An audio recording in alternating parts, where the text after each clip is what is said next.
and welcome to Daleks Aren't Robots.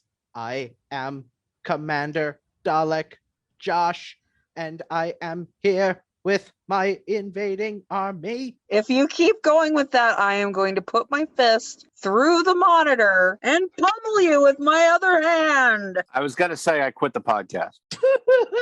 Okay, all right. So that was Kari. That's me, the violent one. Hi. And that was also Justin. Hi. And we also have Zach. Hello, I am not a random rubber-suited monstrosity that will never appear again. As always, I and Zach are Whovians. Kari and Justin are less Whovians? Newbie Whovians, baby Whovians. And we're showing all of them Doctor Who and putting it on the internet for some reason. And today we go back to the Daleks for their second appearance ever in the Dalek Invasion of Earth. The episode title is a lie. Yeah, it should be the Dalek Occupation of Earth. That is true. It's also a spoiler, but a lot of Doctor Who titles are spoilers. To be fair, that's the overall serial title. Yeah, but the people watching now, they now knew they were getting Daleks. That is true. There were trailers aired before this. They knew the Daleks were coming back. But you have to hype that. That's the whole thing. Yeah, Yeah. that makes sense. People love the Daleks. Of course They they do. marketed that. I would trumpet that everywhere. I mean, we put Daleks in the name of the podcast, That's because I thought that they were robots, though. but they're not robots. They're Lots not. of people in the 60s thought they were robots. Wait, what's the name of our podcast? Transformers fanfic analysis. Okay, good. I'm just making sure I'm in the right one. Daleks aren't robots. Wow, this went off the rails faster than usual. That's what I'm here for. Justin, would you care to get us back with a summary of this 6-part serial? Oh, God, no. But I will. Okay. So let's see. They go back to Earth. They're like, hey, we're back on Earth. Finally, it's the right time. But it wasn't the right time, of course. I forget what year it was, but it was in the future. 2164. Yes. Yeah. And the Daleks had taken over the Earth. That's the name of the serial, the Dalek Occupation of Earth. Yes. There's like a whole human resistance thing going on. The Daleks want to turn the Earth into a weapon. I thought they wanted to turn it into a spaceship. Yeah. Yeah. All right. Yeah. But well, I mean, they would still use it as a weapon. It's their Daleks. That's what they do. true. That's their brand. They wanted to basically, turn the Earth into a spaceship through incredibly improbable science, which seems to be their main weapon usually. Yeah. Also the Doctor's main weapon. Yeah. Reverse the polarity of the neutron flow. There's a whole lot of shenanigans with the resistance. Susan falls in love with a guy she's known for an hour and leaves forever. Yep. Then it ends. And who she has less chemistry with than she had with Ping Cho. With anybody, ever. A lot less. The chemistry between Susan and what's-his-face was basically equivalent to the chemistry of anybody in his Zack Snyder. Also, the Doctor does help the Resistance fight off the Daleks. Well, obviously, I figured that was a given. You say the Doctor, but was it really the Doctor? It was partially the Doctor. It was more Barbara. Yeah, Barbara and Ian did most of the work. That is fair. Ian put a stick where a stick was not supposed to be. And Barbara bullshat a master Dalek. Barbara demanded to speak to the manager and saw the manager. God damn it. Yes, she did. The out Karen the Doctor. Yeah. Yeah. But I think before we get to any of them, given this is her final hurrah, we should probably talk about Susan. Man, did she get the short end of the stick for not just the serial, but for most of the show. Yeah. She leaves the show in this episode, which kind of sucks. Mhm. And like, I can totally buy that she falls for some hot rebel guy, but there's not enough of this to make Yeah. it plausible. Yeah. It did not give that relationship nearly enough time. But did you miss the romantic fish scene? Okay, the fish scene was actually okay because it's just the kind of stupid thing that does happen in real life, That is true. which is not funny to anyone except the people that it's happening to. Yeah. Okay, so I have a question. Yes. The Doctor is half human. Yep. Susan is his granddaughter. Yep. Potentially. So how human is she? Assuming we follow that logic, she would be at most a quarter human, more likely an eighth. Okay, so if she had kids with a full human, Funny you should mention that. Oh no. is this some expanded universe crap? There is a lot of expanded universe crap. So in the books, And the audio. they adopt 3 kids Yeah. and have one biologically, which many people have argued about. The 3 children that they adopted are never mentioned again after their first appearance. They were probably all murdered in the Time War, like everybody else. Funny you should mention the Time War. The biological kid whose name is, it began with an A. Aaron? Antoine, Anthony, Atherton. Andrew? Aloysius. Alistair? You guys are all very, very helpful. Astro? It's not a dog. It's a kid. Alex. Alex. Alex! Alex Campbell. Alex, okay. He does, in fact, end up getting involved in the Time War. Okay, so does Susan ever meet the doctor again? Does he actually come back for her? Does she dump David's ass? In order, she does meet the doctor again, but pretty much only in the EU. The doctor kind of comes back for her. Some of this we'll see in the 5 Doctors where it gets really complicated, but basically the Doctor's 8th incarnation comes back for Susan after David is murdered. Okay. Wow, they fridged the man for once. David gets killed by the Master. Susan also doesn't age. Well, I assume not. She ages much slower than Yeah. David because she's mostly Time Lord, at least. But she did keep him. Okay. All right. For a while, I think David made it to like his 60s before the Master kills him. In teaming up with the Doctor, Susan fights against the Master, who has teamed up with the Daleks, because that's kind of what the Master does. And Susan sort of, kind of, not really murders the Master. Oh, well, that's good. But she does keep David, is what you're saying. Yes. At least for a while. I wondered about that because she's supposed to be 16. And the guys that I liked when I was 16, He was from like post-apocalyptic world, so for him, 60's got to be a pretty good run. Yeah. You know, he's Sure. probably figuring on dying by 40. he had surprisingly good teeth. Yeah. Maybe the Daleks kept the fluoridation. This episode was not good for Susan generally. Like, she's given a few lines about how she doesn't really have an identity, which is total bullshit, and that they always leave planets when there are problems, which is probably actually true because she's hanging with the Doctor. Yeah. Mm-hmm. She does have an identity, and she had a pretty great character when the writers even bothered with her. Yeah. Yeah. If she'd stayed as smart as she was in the very first serial, she was probably the best character in it. I think we should now talk about like what was going on a bit behind the scenes with Carol Ann Ford, the actress who plays Susan. We've talked about this on the pod before, but she didn't like the way that her character was being portrayed or whatever. Is that? When she was initially approached, she was basically promised a more sophisticated character, scientifically minded, with telepathy, and adept with martial arts. What? They sold it to her as like a character off the Avengers. Oh, okay. I wanted to see that. Yeah, that would have been much more interesting. Pretty much from the start, when she found out that she was relegated to a screaming 16-year-old most of the time, for pretty much most of the time she was on the show, she had her agent trying to get her out of her contract. Which, as you might guess, did not exactly endear her to the writers or producers. Some of the suggestions she made to production were that she wanted Susan to not be scared of alien monsters. She wanted Susan to maybe have a crush on Ian. She wanted something to happen with the character other than just the devolution that they gave her. That makes sense, though, for a 16-year-old to have a crush on a teacher. Yeah. Sure. And production just said no every time she came up with an idea. Yeah, it seems like she just wanted something to do. The one thing that she did get, she wanted to bring back the telepathy, and she did get a scene with it in the Sensorites. And that made a huge difference. Yeah. Yeah. Unfortunately, that was it, basically. Also, John Lucarati did try to throw stuff for Susan to do, but he only wrote 2 serials with her. He's the guy who did Marco Polo, and he also did The Aztecs. So he tried, but the other writers didn't seem to care for the character. And I have a distinct feeling that the script here is maybe shortchanging her a bit on purpose now, because they're going like, well, she's leaving, so fuck her. Yeah. Well, that's too bad. She appeared in a thing called Public Eye as a call girl, and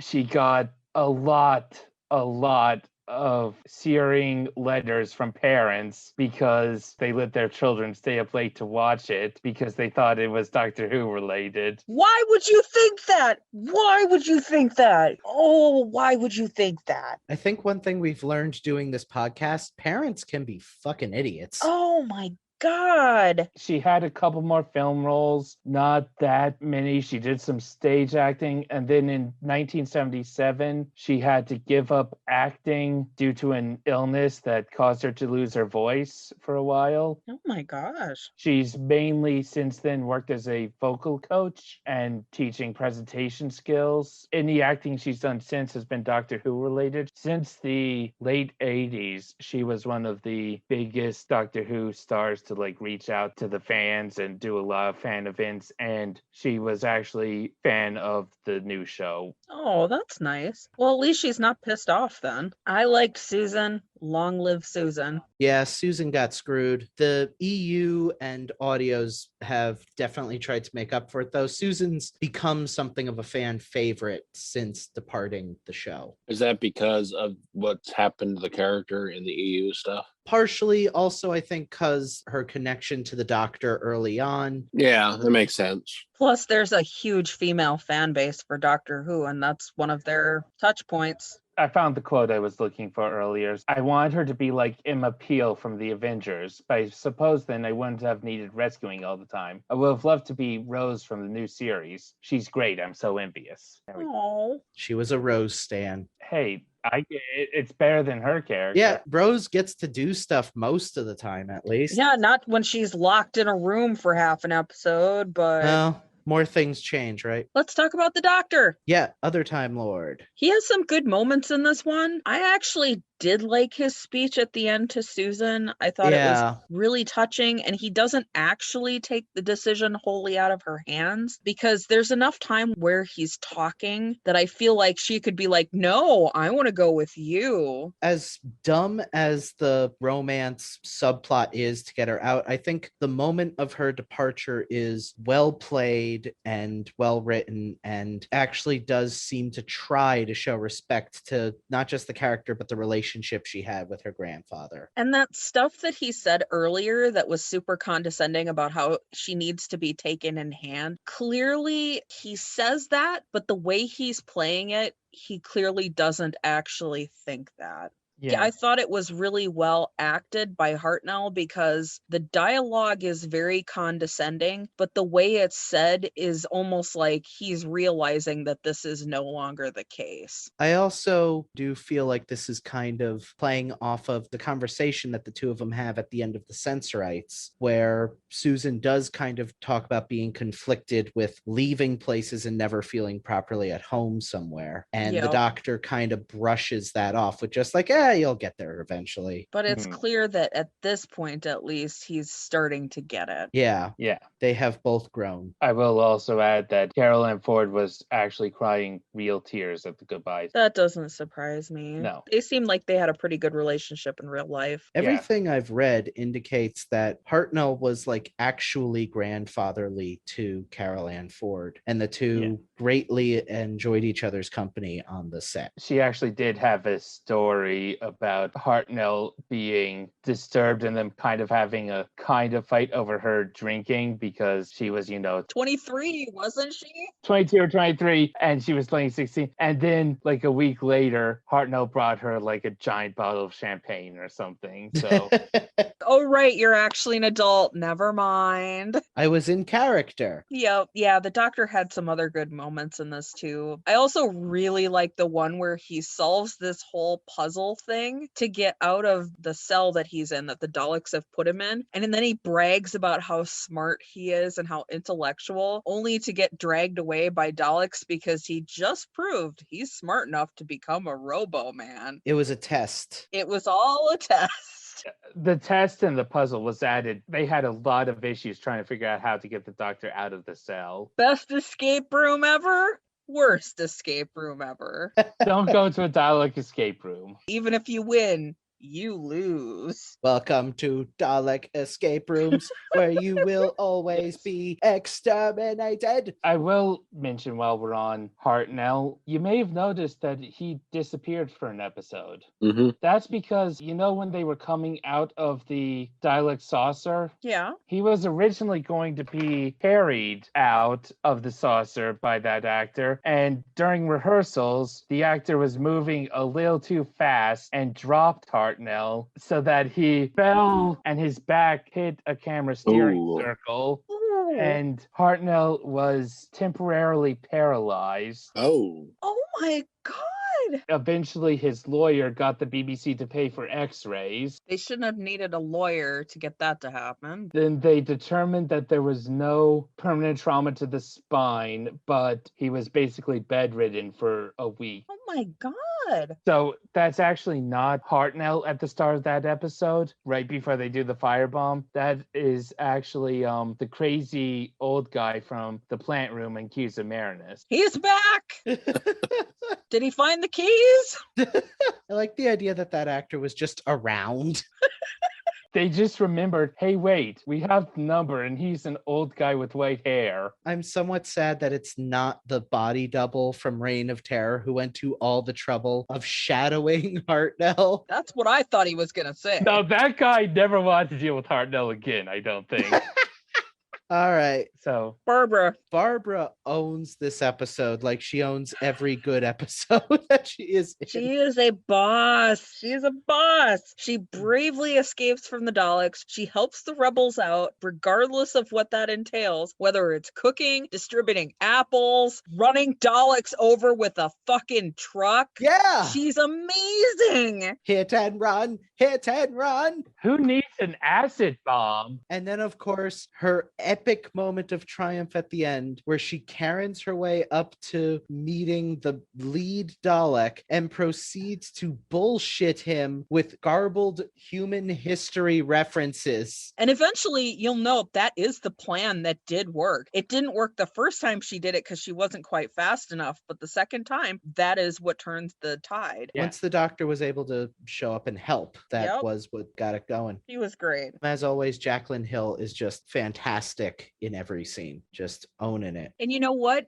Ian wasn't bad in this either. Ian is in full action physicist mode throughout this entire serial. He kept fighting people, evading the Daleks and the Slither, which is adorable, by the way. But he's also responsible for the ultimate failure of the Daleks' plan by moving some sticks in the way of the capsule that is meant to destroy the Earth's core. They're very important science sticks.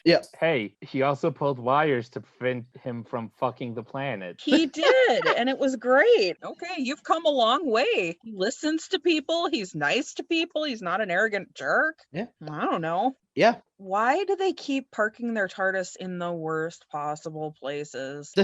Do you guys not look to see if there's like a no TARDIS parking sign? Because I feel like there would be right there. The TARDIS is under the rubble for almost the whole time this time. Yeah, they drop a literal bridge on the fucking TARDIS. They do, and no one has fed her yet. Well, And there were just Robomen wandering around. we've got a bunch of dead Daleks now. Ugh, but Daleks taste like stale squid. I don't know, and gym socks. And they're very small, too. That's not a full-size Gavroche. You know how Yeah. many Daleks it would take to make one Gavroche? Like at Yeah, least 10. seriously. That's why I suggested the Robomen. Yeah, I Yeah. feel like the Robo-Men are a better option. They're already brain dead anyway. Tastes like chicken. Given that, we should move on to the side characters because there's a bunch of them. Yeah, there's a lot in this one. There's too many. There's Yeah. too many. There are a lot of rebels, and most of them, they're not that memorable. The show, to its credit, does try to give them at least a couple of character traits each, but there are really too many of them. Yeah. But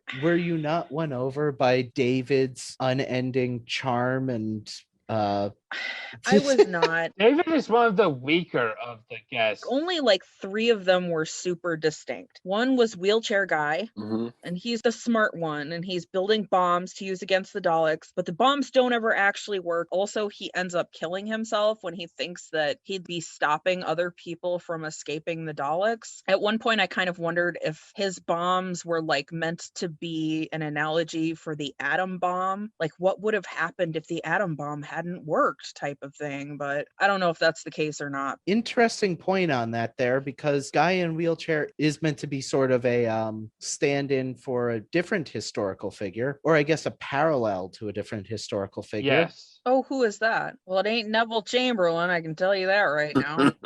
Winston Churchill. What?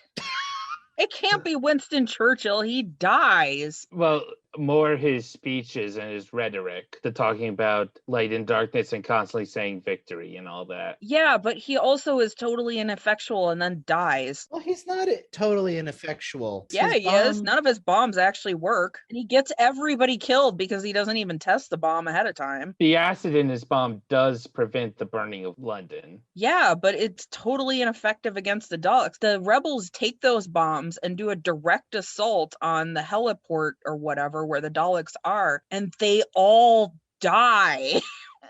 Pretty much, except leader guy. Tyler, speaking of guys we don't care about. He is leader man. Yeah. Well, okay, Churchill, fine, whatever. There's Blondie. I called her the most prominent female rebel. She has been resisting the Daleks for a long time and she's kind of worn down from it, but she's still doing it and she's still brave and she's smart. She's just super tired and she has no time for your bullshit.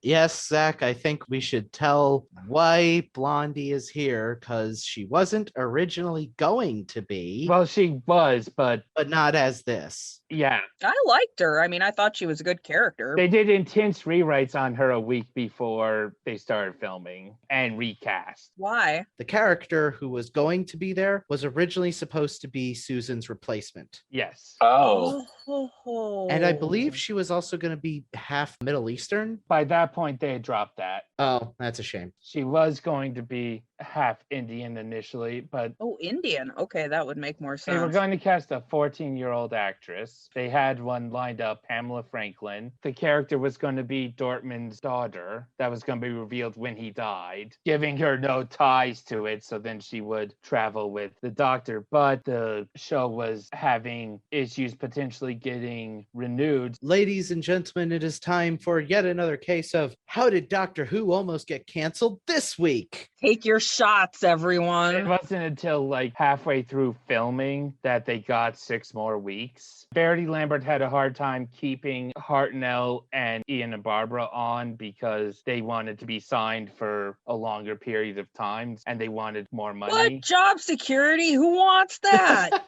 During the negotiating with the BBC, the original actress leaves. They could not promise the next actress they got 6 more weeks of a full part because she couldn't necessarily sign for that. So the part got condensed massively, which is a shame because I definitely would have loved to have seen teenage rebel against Daleks traveling with the Doctor. Yeah, that would have been great. Yeah, and that's why the character that we ended up getting was kind of didn't have much going on. I mean, I did still like the character. Yeah, but- she was still good. The actress found Hartnell very off-putting and scary, so she didn't spend much time near him on set. Hartnell gave up this air to strangers, apparently. Yeah, he's an old white British dude. What do you think? I do want to jump back to Hartnell for just a little bit. In the original version of the script, before Hartnell had to get written out, the Doctor was the one who was going to solve the bomb defusing, not David and Susan working together. And so I think that is actually a pretty good turn of fate, because that's one of the few scenes that makes me go like, okay, I see how they could play off each other. Yeah. Yeah, boy, that would have been even less for them. Oh,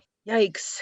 Well, that brings us back to David, the third rebel guy. He's brave and like nice, but like He's a deck chair that talks. He's one of the worst of the guest stars, yeah. there's like a guy named Tyler who is like the action rebel, but I don't really care about him. There's a couple of other rebels that get a few minutes or like one piece of characterization, like this dude who's just looking for his brother, and then he finds that his brother has been turned into a Robo-Man, and then his brother kills him. His Robo-Man brother kills him, and he in turn also kills his Robo-Man brother. It's depressing. It's a really touching scene, though. Yeah, it's well done. I mean, they get nice vignettes in, but it's like, apart from that, we know basically nothing about this guy and don't really care about him. And they should have replaced that entire part with Tyler. But anyway, so then there's the greedy war profiteer guy who's like a black marketer, and he's killed by the Slither monster, which is hilarious. And like, there's a couple of other rebels too, but I don't care. There's a lot of people. Yeah, there are these there's two women living in the woods who betray Barb and Blondie to the Daleks and they get food from it. Yeah. And while the show clearly doesn't approve of this, there's still a little bit of sympathy for them, I thought. You're meant to understand where they're coming from, but at the same time also feel the betrayal. Right. They're bad, but like they're also starving. Yeah. Daleks. Clearly, my comments about the Daleks from the previous episode we did went back in time and Terry Nation heard them because this episode really hammers it home that the Daleks are the Nazis. Yeah. Firebomb London. They have a leader called the Commandant. They make a selection from their prisoners to decide who becomes Robo-Men. They enslave people, they brainwash people, and they use them against their own people, like the Sonderkommandos. They say final solution. Yeah, they say final solution. Some of the imagery even looks like it could have been taken directly from the actual Blitz. No. And I feel like it would have really hit home really hard to audiences that had either seen that or heard their parents talking about it before. Also, remember the radio broadcast that the rebels were listening to? Yes. That was referencing William Joyce, Lord Haw. Lord Haha, yes. It should be noted that David Campbell is apparently named after an actual resistance fighter against the Nazis. I feel like Terry Nation really asked himself, what would a British resistance have looked like?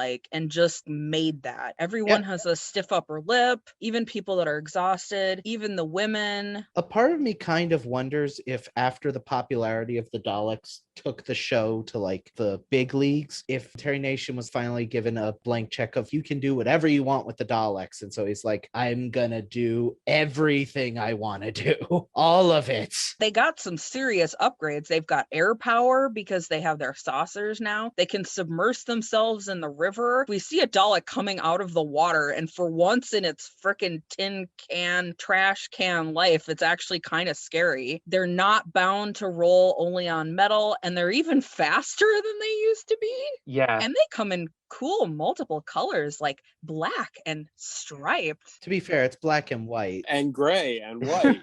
And gray and white. Yes. And slightly darker gray. I only use two colors, black and really, really dark gray. Yeah, exactly. They're Lego Batman essentially now. There's a Dalek leader and his voice is a little bit different from the other ones. Did Star Trek, is this where they got the Borg Queen? Because I feel like this is where they got the Borg Queen. I don't know. Anyway, I just thought that the Nazi stuff was really good for the serial. It made it hit home a lot harder. You say that the Dalek coming out of the water is really scary. To me, at least, the Robo-Men are also really a terrifying concept. Yeah. In concept and execution, they were just kind of guys in silly hats. Yeah, but it is basically like lobotomized slave army. Yeah. They could have played that up more, but at the same time, there were still children watching this. Yeah. That one guy murdering his brother and getting murdered by him was probably the best illustration of how horrifying those were. We also start right off with one of them committing suicide. Yeah. Literal first image of the episode. Correct me if I'm wrong, but the sign says you're not supposed to dump bodies in the river. Is he a body before he hits the river? Because he's not dead yet. So at what point is he breaking the rules? They're Daleks, so probably at all points he's breaking the rules. I mean, at that point, he's basically just a walking body. Yeah. True. Going to the water there and the Dalek coming out of the water, both of those were more difficult than it seemed because that was the actual Thames. You could barely breathe there because the area was so polluted. The Dalek coming out of the water, they had to end up putting it on rails so it would come out well. And the operator, they had a taxi on standby to get him to a hospital for a stomach pump if he drank too much Thames water. Whoops. Where the hell is OSHA? Does Britain not have an OSHA? What the hell? They certainly did it in 1965. No. You can't just go killing actors. People will find out. You can't kill actors. Have you ever eaten with one? I mean, I always said how they almost killed Hartnell. Oh my God. You know, I feel like Verity Lambert should have just been on set all day watching these people. I don't think this would have happened with her around. Oh, yeah, it would have. I almost suspect it was her idea. Oh my God. I like how they had a taxi on standby and not like an ambulance or an actual paramedic. That would have cost money. Oh, the actor's had too much water, has he? Pump his stomach and get him back on set. We've got a timetable to keep here, people. Well, it looked great, I It guess. did. It looked Screw fantastic. that stuntman or whatever, apparently. With the scene of the two brothers, one little bit that I do like is the Robo-Man, as he's dying, calls his brother by his name. There's like that little bit of humanity right before he dies. It's a nice scene. I really like it. Yeah, it was a good scene. I mean, that was the thing about the rebels. As too many of them as there were, they did try to give them personalities. It's just that there needed to be less of them. That's all. Yeah. But yeah, we're back in London, kind of. There's a lot of scenes of people sneaking around London and evading Daleks and Robo-Men, and it's kind of wonderful and adorable. You see the little Dalek heads zooming past on the bridge. It's kind of hilarious. But terrifying, but hilarious. Now doing the full Nazi salute everywhere they Yeah. go. Yes. Oh my Yes. God, exactly. Terry Nation is really going like, if you didn't get it before, do you fucking get it now? Now we get it. Since we did talk about that chase sequence with Barbara Dorman and the Daleks, that was actually location filming, and they pissed off the cops a couple times. They completely blocked traffic on Westminster Bridge for longer than they were allowed because the Daleks were having issues getting up the bridge. The cops also got on the production for vandalizing public property when they put the Dalek text on some statues, even though it was easily removable. Whatever. The police thought they were putting up gang signs. Dalek gang signs. At 6 a.m., they only have 4 hours, and they were exhausted from pushing the wheelchair for hours around London. And it's also a decayed London, which I thought was kind of cool. Some places Yeah. looked really decayed, others didn't. But that's kind of how things actually decay in real life. Yeah. It is, though, still really creepy to be like walking around the streets of London and they're just empty. Yeah. They had a hard time keeping them empty. The production crew had to like move the vagrants out because they got there at 6 a.m. and they had to like stop people from entering Trafalgar Square, yeah. Yes. The thing about this serial that I really love about it is just the oppressive atmosphere that they're able to create in London by both getting onto actual locations, and there's a constant tension throughout the whole thing that I find very electrifying. Granted, then the ending happens and it becomes batshit insane, where we're finding out that the Daleks are like emptying the core of the earth. I'm sorry, but even saying that aloud is just like, what? That's not a thing. What? The reason the Daleks are here is very stupid, and we don't talk about it. It's like a plot from Futurama. No, it's a plot from Invader Zim. Put a control module in the planet Earth so we can just fly it around wherever we want to. Why would you even do that? Why? Why would you do that? But the Daleks are brilliant tacticians, guys. Yeah. And the whole time they're like, there has to be some special thing here on Earth that they need. And apparently what they needed was the Earth for reasons.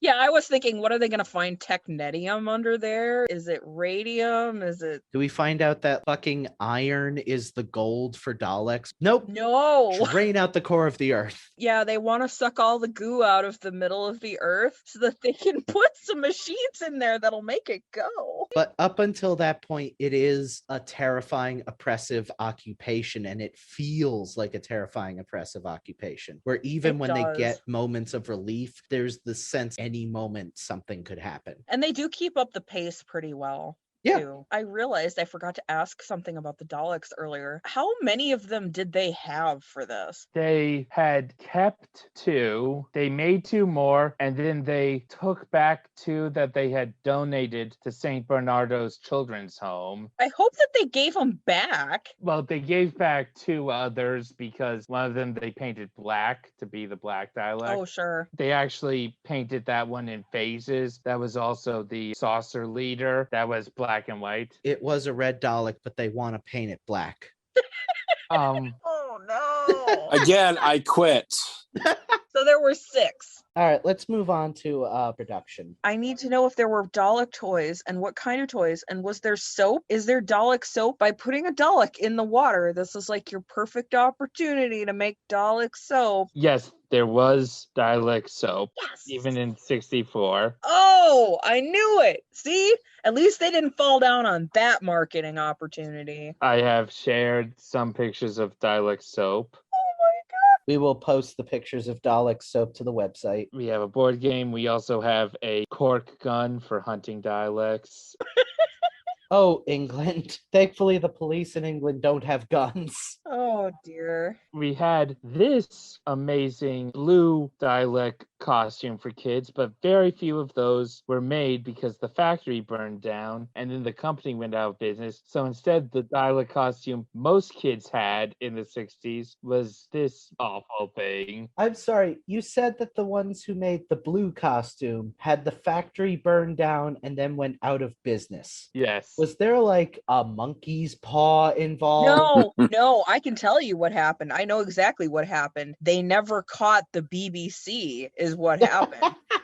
Like the BBC was like seen scampering around the corner with a box of matches and some oily rags not long after that. Make our show profitable, will you? Yeah. We haven't even talked about what even made the Daleks move. Yeah, what's the Dalek mania thing? I mean, this is the Dalek mania. The toys, the soap, all of that, just the commercialization of the Daleks is Dalek mania. That's a bit weird now, though, isn't it? It's a little bit like commercializing stormtroopers. Which we do. Yeah, they're cute, but like you've also got space Nazis in Disneyland. At one point, one of the main people who was marketing it and actually gave the BBC the idea to market it, Malcolm Tuckwell, ran into Verity Lambert, and her direct quote about that was, one of the men said, "You're Verity Lambert? You've made me a millionaire, and I was being paid £1,600 a year." He said, "I bought half the franchise for the Doctor Who toys." And she replied to him, "Well, the least you can do is take me out to dinner." Man,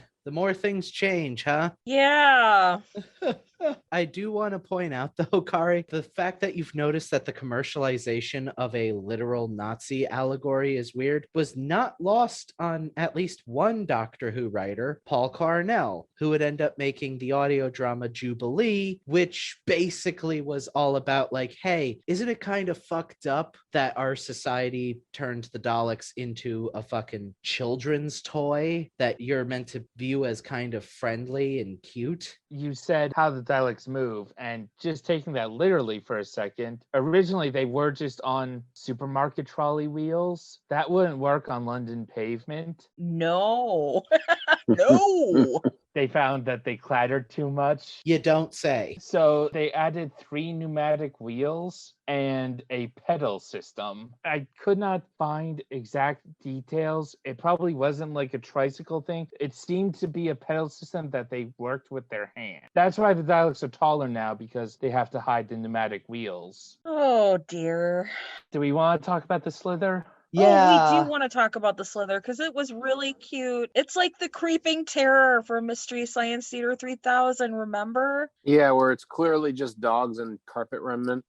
No, that was the shrews. No, that was the shrews. I'm thinking of the creeping terror, you know, the blob-like one where it's Yeah. all narration because they didn't get any audio. Where it's basically just a guy in a garbage bag. It's just like a big carpet and you can actually see the feet underneath it sometime. So Is the Slither just a blanket? I want to know. No, so Terry Nation's original script, he wanted to be like a huge black jellyfish, and it would be mainly off screen and would never be seen in its entirety. Obviously, that's not even close to. I mean, I guess if you squint, it's kind of a jellyfish. No, it's not. It's like a manta ray looking thing made out of carpet. If that. There is a article from the guy who was in the Slither. It wasn't scary enough in episode 4. It wasn't scary at all. So they actually, after filming episode 4, they sent it back to Shawcraft Models, the same people who built the Daleks, to try and fix it up and modify it and make it better. Many people consider the Slither to be the first Doctor Who monster to show up. Arbitan would beg to differ. Most up to this point have been humanoid or robotic. That doesn't make them not a monster. Yes. I guess in this case, they mean the first Doctor Who creature. The first obvious cheesy rubber monster. The guy who was inside the suit found it very uncomfortable, more so than being in the Dalek. Oh, did they leave a taxi out for him in case he fucking died in there? Look, at least they called it taxi. Oh my god. By far, one of the best worst parts of the serial is Ian and Philip, I think, having to pretend that they have to flee from this slither onto this thing. And they're like, oh no, it's totally gonna get us. Ian, just push it over. Like, Because you asked if they showed up again, they don't show up on TV again. They are in some of the EU stuff. Also, on a 2003 DVD release of this story, there was a 2-minute feature called Date with a Slither. It was about Sid the Slither going on a blind date. oh my God, it's sapient? Okay, all right. Wait, this totally recontextualizes the fact that it was chasing after Ian, you guys. Yeah. Maybe it was like, wow, he's kind of cute. I could date a physicist. I only got 2 pictures. I couldn't find the actual video. I would show that to you. Wait a second. Hold on. The Slither can't be the first Doctor Who monster. We have the Morphos. They're not humanoid or robotic. They're humanoid brains. Kind of. Anyway, we're getting sidetracked. Yeah, we are. Oh my God, it wants to date Ian. I'm sorry, I'm never going to get over that. And he dumped it into a pit. Ian swipes left hard. Wow, he does. I've got to say, the Slither was coming on a little strong. I could see Ian getting kind of freaked out. Yeah, I mean, consent is important. And no means no, obviously. But he didn't really try saying no, did he? No, I guess not. He just jumped into a bucket. Maybe the Slither was like, hey, why are you in that bucket? That looks kind of precarious. Like, do you want to get out of the bucket? I can help you. Oh, God, no! Ah! The Slither only killed the guy who was really kind of a jerk. The evil black marketeer, war profiteer. Yeah, kind of. Maybe he was like, wow, I bet Ian can't afford all of this. I'll just kill this guy for him. Wow, that brings a whole different meaning to that scene. It's like classic Star Trek when you start thinking about, maybe the Gorn captain was female. And it just recontextualizes everything. Yeah. That's a good point. That's a really good point, actually. And Kirk decided to shoot it in the face with a bamboo cannon. Well, maybe that's flirtation for the Gorn. It could be. Know. While we're on other franchises, I do also want to bring comparisons to the Slither to another alien creature that it reminded me of greatly, which is the Blue Mange from the Scotsman sketch in Monty Python. You remember the alien Blue Mange that's turning everyone into Scotsmen? Oh, yeah. Vaguely. The creature kind of did remind me of when they have the final scene of it playing tennis. Oh my God. I don't remember it. I've only seen Holy Grail maybe twice. This is from the show. Oh, no wonder. I definitely haven't seen it then. How dare you? How dare you? It's not that into it. I don't know. If we're going to be completely honest, there was a lot about the show that was kind of forgettable. That is true, but that was the show at its peak, man. Okay, all right. It does look like that, though, now that I'm looking at pictures of it. Yeah. Just hand the thing a tennis racket and we can solve our problems. 2 things that were kind of controversial in the episode. You had the doctor unconscious with the whip that disturbed some people. The big thing that disturbed them was seeing the corpse in the river. Wait, hold on. Go back. The doctor unconscious with the what? As was described in numerous reviews, whip-wielding Dalek. That's not true. The Daleks did not ever use a whip. They don't have hands. The Robomen used whips. Yeah. I'm not the one who said whip-wielding Daleks. The reviews are the ones that said whip-wielding Daleks. Yeah, the reviews are wrong. I thought that they were concerned about Ian having a whip, which is like, okay, honey, whatever kinks you have, that's fine. We're not kink shaming on this show. That's for the Slither. There was a dead body in the river. That is fair. Yeah, that's true. And I wonder if that was another thing that related back to the Blitz. Yeah, a lot of it was based on the memories and fear that Nation had growing up during the Blitz. Yeah, it comes through. But it made it a lot more effective. Yeah. Well, I guess all that's left is the jingle. There's a jingle? There are more later on, but this is the first song featuring Daleks by the Go-Go's, not the Go-Go's you're thinking of. Our lips are not, in fact, sealed, is what you're saying. And we do not, in fact, got the beat. Skaro is not a place on Earth. You want me to play it in here? Yeah, play it in here. I may mix a little bit of the song into the podcast, but not much because we don't like getting sued. Are the Daleks going to sing us the song of their people? There we go. Oh, there we go. I That's not a very Dalek-y thing to do. Hey, they stole the Peter Gunn theme.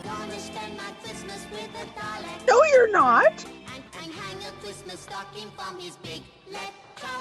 Okay, that all kink shame. You know, suddenly the Star Wars holiday special doesn't look so bad. Yeah. No, you don't. He will No, not. it won't. This is Dalek propaganda. Stop it. Stop. Oh my God, I think stop. Dear God in heaven. I'm not even sure if we'll get sued for copyright. We'll get sued for abuse. Yeah. Crimes against humanity. The serial's finished airing right in December 1964, right in time for people to go buy Dalek toys for Christmas. And this song hit right around then. Do you happen to have any idea how high it charted on BBC Radio at the time? It never broke the top 40. Okay, so there is a God. I would kill a man to be in the room when Terry Nation first heard that song. Hey, Terry, you know that allegory for the Nazis that you want to use to express your deep-rooted trauma and fears about the Blitz and possible Nazi invasion? Well, we wrote a song where he sings about having a Merry Christmas with a small child with a voice that sounds very reminiscent of the singer from I Want a Hippopotamus for Christmas. All so that we can sell more soap. To be fair, it's adorable soap.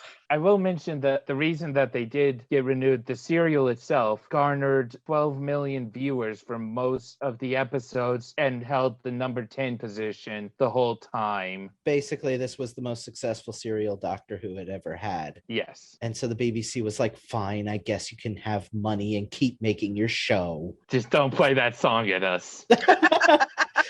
Please stop and go away. Well, unfortunately, that song is going to be our way of segueing into scores. Yes, as always, we must condense our complicated opinions down to a numerical score of 1 to 4 Daleks. Anyone mind if I go first? Go for it. I'm still trying to get over that goddamn song. So the serial has problems. The way that they handled Carol Ann Ford behind the scenes was obviously not good. The effects are, well, mixed, shall we say? Oh, come on. The flying saucer was adorable. The flying saucer was great. It was fantastic. Something I should point out, the 2003 DVD release that replaced it with a dumb generic CGI saucer, screw you. The pie pans are where it's at. Hashtag original cut. Wobbly pie pants for the win. Release the nation cut, BBC.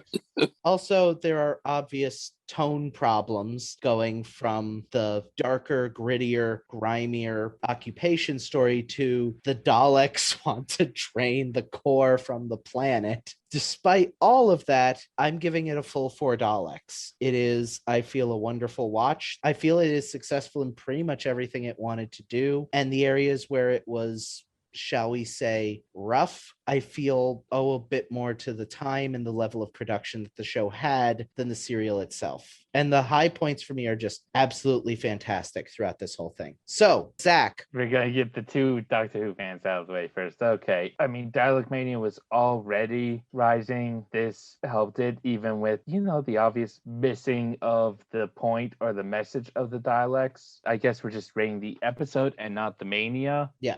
Yeah. It definitely has problems, and it definitely suffers from too many characters and rewrites right before and incidents on set because, OSHA is for wimps. So I'll go 3 Daleks. 3 Daleks. Okay, still a respectable number. Kari, Justin, fight for who goes next. You go next. Okay. I felt like it was pretty well paced. The episode does drag a little bit, and there are too many characters. They definitely should have cut some of the rebels. Overall, though, it's pretty well filmed, too. There are a lot of interesting shots. I would say 4 out of 4 Daleks for me, too, on this one, because it's everything that I want from a Doctor Who. I really enjoyed it. I'm sorry that Susan is leaving us, though. Yeah, that's a shame. Justin, it's all down to you. Just to give my score at the top, I'll say 3.5. I did like it. I liked the story. The parts that dragged on a little bit. They definitely, I think, should have condensed some of the characters. I didn't like Susan leaving. I didn't like how she left. I feel like the Doctor could have done a little more. I wish they had used him a little bit more, maybe. If they hadn't squashed his back, maybe they would have. Which makes sense. I'm just taking the episode as it is. But yeah, so 3.5. Good to great from all of us. It was a good series. But the question, of course, that we will face next time is, does this convert well from a TV serial to a full-length feature film? Because yes, ladies and gentlemen, we are leaving the standard universe show once more to cover the last of the Peter Cushing movies in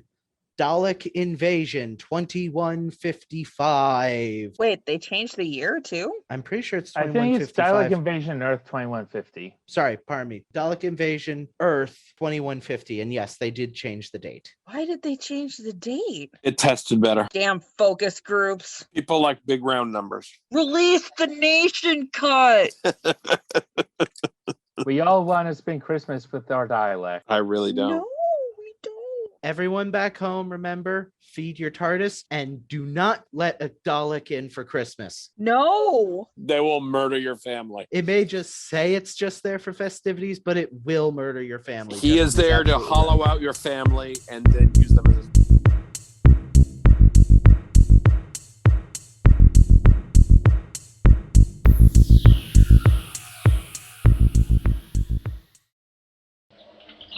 General Lee and the 5th Cavalry are already forming up to attack from the north side of the crater. The second wave, Hannibal's forces, will of course come in from the southern Alps. The third wave... Attention! Attention! Mobilize defense forces!